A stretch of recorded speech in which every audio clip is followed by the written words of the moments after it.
So we discussed summarily, we discussed litigation. So as an action brought in court to enforce a particular right. And I mentioned that it is always a binding decision of the judge. Usually, parties to contract avoid litigation. Having said that, by the nature of the consumer industry, talking about its adversarial nature, then dispute is not uncommon. So, and there are, of course, different dispute resolution procedures. And that actually, because people are trying to avoid litigation, that leads us to the alternative dispute resolution mechanisms. Okay. And the different dispute resolution mechanism that we can discuss is to look at the available dispute resolution methods in processes in the industry. We have mediation, adjudication, arbitration, expert determination, and court proceedings. And of course, looking at this one, the four major types of resolving disputes, alternative way of resolving disputes, are negotiation, mediation, collaborative law, and arbitration. And I said sometimes conciliation is included, but according to the RICS, under mediation.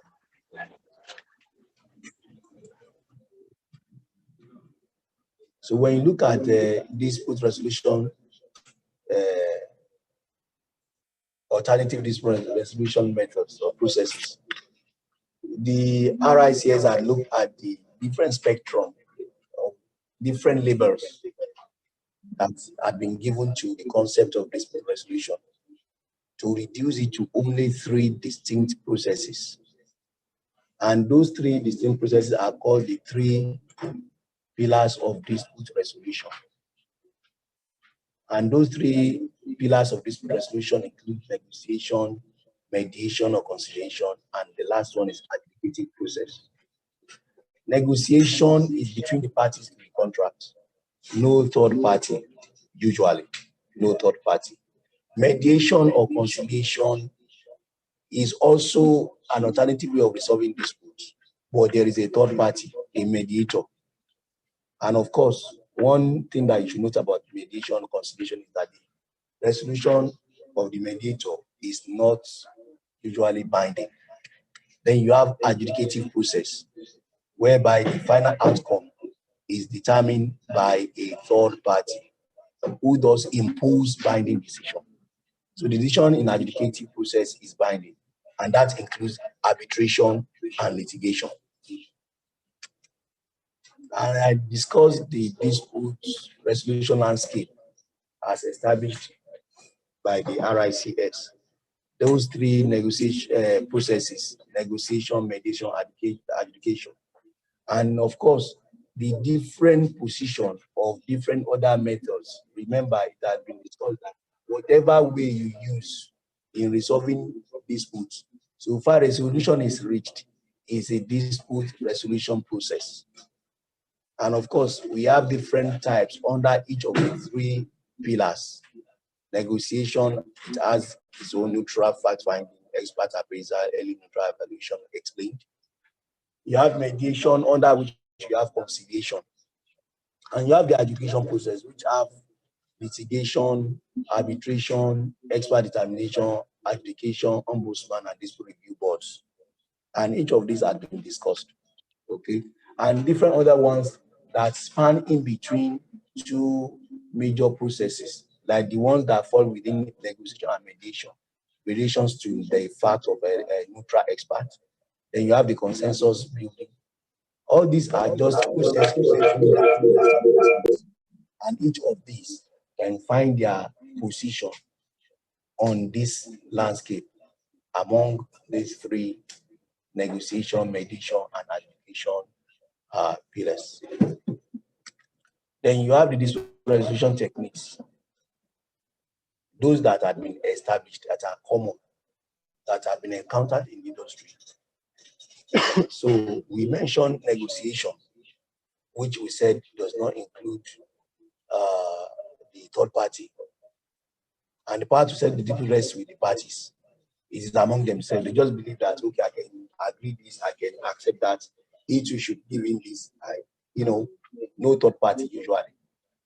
Mediation and conciliation. In this case, there is a third party, and the parties agree to it that, okay, we have a neutral person to facilitate discussion between them and agree. You hear from A, you hear from B, use the understanding of what you hear from them to see where there is going to be a meeting point so that the issue can be resolved and settled once and for all. Expert determination requires that you have an expert who knows about the matter. And I use the example of the different professionals we have in the industry. That if a particular issue is domiciled in a particular discipline or profession, if you invite that expert to resolve the dispute amongst the parties, then whatever this expert says should be binding, because he is an expert. He knows. Then you now have the adjudication, which of course is about the act, the law of the land. So it is not about only the building industry. We are saying if there is any problem, people can approach the adjudication panel, because there is an act in the contract that says that you can do that. So you can just request an appointment of an adjudicator, so that within 7 days of serving a notice of such dispute, the adjudicator can respond within 28 days, so that the issue in referral can be looked at and a decision could be reached. And the decision of adjudication is usually binding. Arbitration, of course, that one requires that the party would have inserted that requirement in the contract agreement, that once there is dispute, we are going to be to involve an arbitration panel. And of course, the industry has construction industry model arbitration rules. Alternatively, the arbitration can simply be covered by the applicable legislation, such as the Arbitration Act in any particular local country. Okay, so in essence, arbitration is required that the party should have stated that in the agreement to the construction contract. Then you have litigation. Litigation in this case is about the judge. It is imposing, it is binding. You have to appoint the court, and whatever the court says is binding on the parties. So you cannot say you are still grumbling again. If you refuse to carry out what the court says, you may be charged for further, maybe subordination or something like that, or contempt of court or something. So whatever the judge decides is binding. And good that we are doing this summary. I think I was supposed to discuss bankruptcy and insolvency. If there is bankruptcy and insolvency, you don't need to take the issue to court, because normally there is civil procedure rules that guide insolvency and bankruptcy. So you have to follow that civil procedure rules, because it is about a company that is winding up. It is liquidating. So what you need to do is look at what the civil procedure is about bankruptcy or insolvency. So that's what should be done in that regard, not necessarily going to litigation just because the company is winding up. So if it has to do with bankruptcy or insolvency, there is a civil procedure rules to be followed, not necessarily going to litigation. And of course, we have the dispute boards. And I said the dispute boards are usually established at the beginning of the project. As the project commences, you have the board. And their function is to ensure that any project documentation, they are in the know. So those are the things they will review. And of course, they visit the site regularly. So once there is any issue that may lead to dispute, they will ensure that they de-escalate it, they resolve it before it becomes a full-blown dispute. So their major issue is to avoid formal disputes. They are trying just to avoid the formal disputes. But if it is dispute adjudication boards, which is that one in essence, they are going to have a written, I don't know, they have a formal written decision, which will be binding on the parties. So it is the party that will know which one will be better for their project. So that is will be the distinction between DRB and DAB. And I said, in looking at alternative dispute resolution, I said it is alternative to traditional binding dispute resolution methods of litigation and arbitration. It also provides a faster and more economic dispute resolution procedure. And of course, if you look at ADR, it is consensual. Just the party to look at their individual minds and maintain their business relationships so that they don't use it to spoil whatever relationship that exists between them. So, and I said that at times, even the ADR will also include litigation, negotiation, mediation, and all that to resolving dispute resolution. I also mentioned that in the recent time, people have been advocating for appropriate dispute resolution method rather than alternative dispute resolution method. And one of the problems would be looking at even what position will you put arbitration, what position are you putting adjudication, that kind of a thing. So that let us just say that we have appropriate dispute resolution method instead of alternative dispute resolution method. And of course, we also look at the source of a dispute, looking at the form of contracts and all that. And I said communication is key. Once there's problem with communication, then dispute is building up. Consular conflict is unsuccessful. It is basically because of unsuccessful communication between the parties. Once there is communication gap or communication misunderstanding, there is a problem. So dispute, affects successful completion of construction project, and it must be avoided.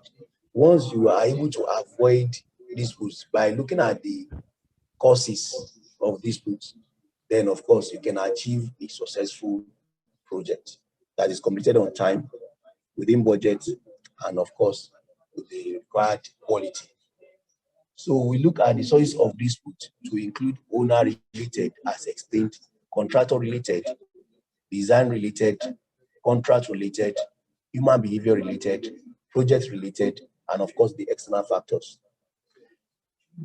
And beyond that, we said that as a professional, there is need for you to look at resolving dispute sources and what are those things that you needed to consider, especially once you have a tender. So it is stated that the exact description of the contract should be known. If you are using a particular form of contract, you need to know what type of contract you are working with, because different contracts could have different character, particularly when you are looking at the procurement route as determining the form of contract to be used. Okay, if you know the form of contract, which edition, in that particular form of contract, you have sectional completion. These are just to mention. There are so many things that you may need to look at that are peculiar to that procurement route that you need to assess. The exact details of the appendix, you need to look at it and ensure that it's properly filled. You need to know what completion date is, the insurances and all that. So that when the issue occurs, you are not now looking at, they didn't do it. They actually did it, things like that. So the full text of any proposed amendment, that could be amendment to the contract. Now, this particular clause, we are not going to implement or operate it on this project. You need to know. Or this particular clause, we are trying to, vary it or adapt it to this way. You need to know and be sure that it does not contradict any, known legal or law in that country. So the full text of any ancillary document, the bonds, guarantees, and all that, warranties, you need to know and ensure that it is properly checked. so that you are not doing something that the contractor is supposed to provide. He has not provided it. Then it is when the problem now arises that now, oh, he did not provide this document. That could be a source of a problem, a potential dispute. So these are some of the things that you must ensure that while a contractor is looking at any construction contract, then the price and all that, those documents are properly priced, and of course, the information that are required are properly provided. All this should have been done, in fact, from the tender stage.